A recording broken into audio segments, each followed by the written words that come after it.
This is the steals blueprint. And if you're thinking 4 steals a game isn't that impressive, think again.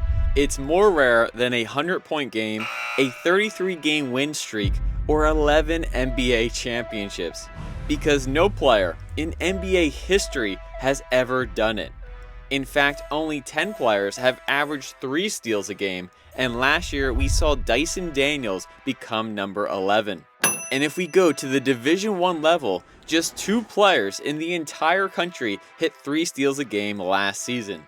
So today, we're taking a closer look and breaking down how those 3 players created a steals blueprint and how you can use it to average more steals a game and maybe even rewrite the history books.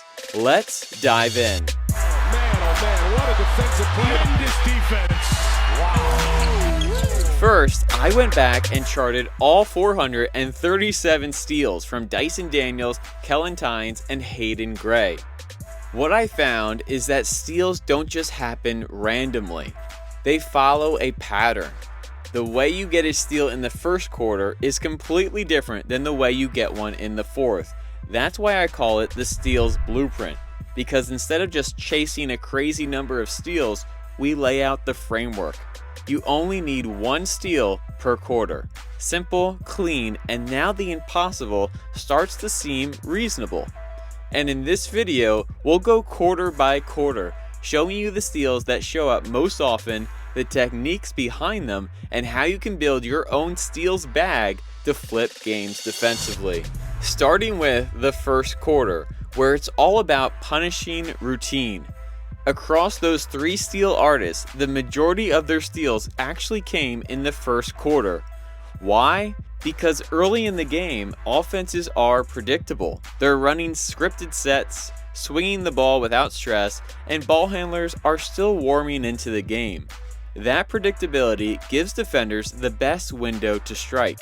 And there's one other hidden advantage. The offense isn't fully wary of you yet. But after your first or second steal, well, now you're on their radar and it becomes a lot harder. But before then, we've got the element of surprise. So let's make sure to rack up some easy steals, starting with jumping a passing lane.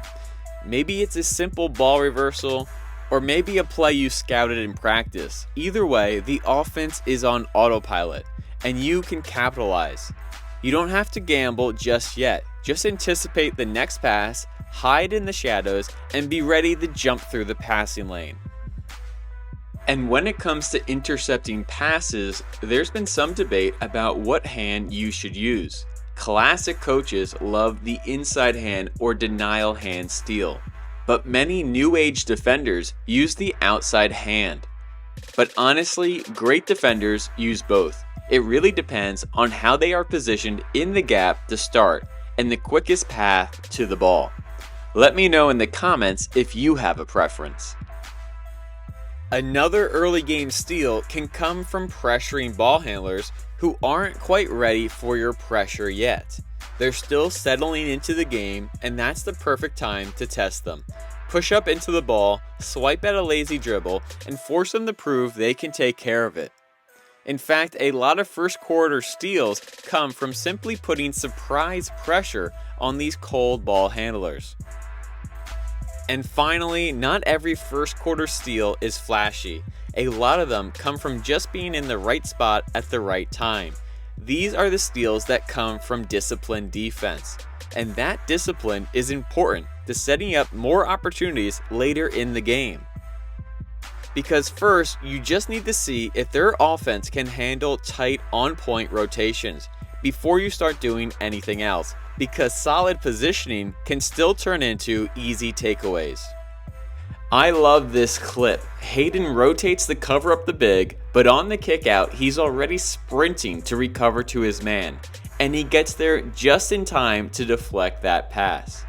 But we see all types of smart rotations, like intercepting pick and pops and helping the helper. In the first quarter, it's all about establishing your discipline. In the second quarter, we shift gears. It's less about punishing routine and more about creating controlled chaos. By now, the offense should have adjusted. They're sharper, more aware of your presence, and less likely to give away those lazy passes. So quarter 2, steals come from activity and surprise. This is where defenders start mixing deception into their game, showing help, then jumping the passing lane, or sneaking from behind and poking the ball free. Here's the first one: rotate and recover. You sell discipline by showing early help, but instead of fully committing, you spring back into the passing lane. The offense thinks you're getting to the right spots, just like you did in the quarter number 1. But this time, you're after the ball, faking discipline to create the opportunity. The second way is from the blind side. Again, you're in the right spot, you're in your gap. But if a ball handler turns his back, slows his dribble, or gets tunnel vision, you can sneak in from behind and poke it free. At this point in the game, you should have a good feel for what opponent is putting their head down and not checking their backside. Now is your time to strike. And the last big category in the second quarter is surprising the offense, because at this point in the game, teams have usually settled into some kind of flow, and great defenders take advantage by tracing the ball with high active hands to typical passing targets, or even jumping passing lanes no one's expecting. One of the biggest opportunities in this is an outlet pass. Hopefully you've watched how the offense is starting their transition and bringing the ball up. That rhythm and comfort is exactly when you can flip the script, springing a one-man press out of nowhere. Shout out to Pablo Percioni and Jose Alvarado, who made careers of this ambush steal on defense. Now we're headed into halftime, and before we break down how to start the third quarter strong or make game-winning plays in the fourth, I need to tell you about the Lockdown Academy, my complete online training system with lessons, drills, and breakdowns, all designed to turn you into a lockdown defender. Spots are still open now, so don't wait. Now let's get back to the breakdown, because coming out of halftime, everything changes. Coaches have adjusted, players have adjusted, and both teams are trying to execute new points of emphasis. For steal getters, this is where versatility and anticipation matter most.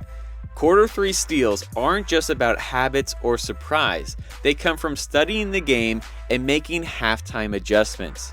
Maybe you decide to be more aggressive on the post and dig or trap it. Maybe you target scorers who are pressing to get back into rhythm. Or maybe you counter a set play you've seen in the first half, or even a counter to your own defensive style. This is where the blueprint sharpens. It's less about chaos and more about brains, beating offense at their own game. And one of the best tools to do that is the gap punch. Out of halftime, this is when scorers will probably start to press the most, especially if they've had a bad first half. Or maybe a coach is coming out of halftime making a point to get a specific player going offensively. Well, that's exactly when they're most vulnerable. They're forcing action and you're waiting. Instead of bluffing and retreating in the gap, now you explode through it, striking the ball and blowing up the possession. These plays aren't about gambles. They're about timing and knowing the situation, using what the offense wants to do against them. Another key part of third quarter steals is countering your own defensive plays. If you've already jumped a passing lane, well, the offense will fight harder to get open, which sets up an outside shoulder steal as they're trying to free themselves. Which means you need a different steal technique to capitalize on this moment. Or as another example, if you've done a reach around steal, which honestly might need its own breakdown for how often these three players use it, the offense is now probably protecting that ball a little more safer. So now you flip it and ride on the inside shoulder and get a reach in steal. As you can see, in the third quarter, it's not just about reading the offense, it's about reading what the offense is thinking and staying one move ahead. We're playing chess, not checkers. And that's going to help us going into the fourth quarter, where everything is on the line. Both teams have adjusted, and both teams know each other's tendencies. That's why steals in this quarter are by far the hardest. One bad gamble and you can cost your team the game. That's why steals here are a mix of instincts and IQ, picking your spots, trusting what you've learned all game, and striking at the right moment. The first category is on-ball steals. By this point in the game, you've studied your matchup for 3 quarters. You know their go-to moves, how they react to pressure, and when they're most vulnerable. The best defenders use that knowledge to time the perfect pounce and take the ball right off the dribble. What looks like incredible reaction time and defensive skill is really elite knowledge and learning your opponent. This steal by Amen Thompson is a great example. It looks like crazy defensive instincts when it's really defensive IQ. Because if we look back at this game, anytime Cade Cunningham was pressured, he went to this move. So later in a close game, Ahmed knew what to anticipate. When he pounced, he knew exactly where the ball was going to be. Fourth quarter steals shouldn't be gambles, they should be calculated setups. The second category is star driven. In late game situation, star players can get tunnel vision, especially if they're pressing to take over the moment or make a big time play. That's when you can sneak in from behind, strip the ball away, or flip momentum. You can even sell out to take stars out of the action and deny them the ball.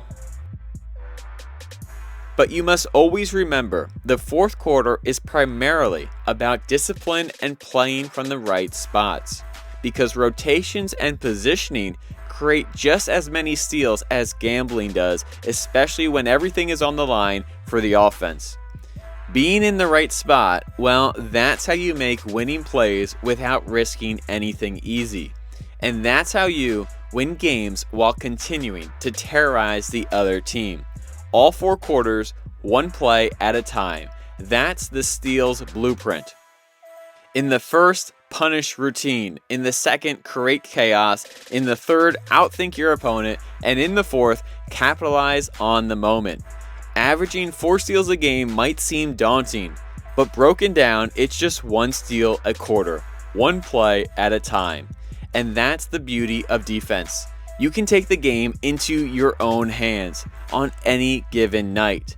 So study the blueprint, build your own steals bag, and go rewrite the history books. As always, I'm Coach Mike with Lockdown Defense. Keep up the hard work.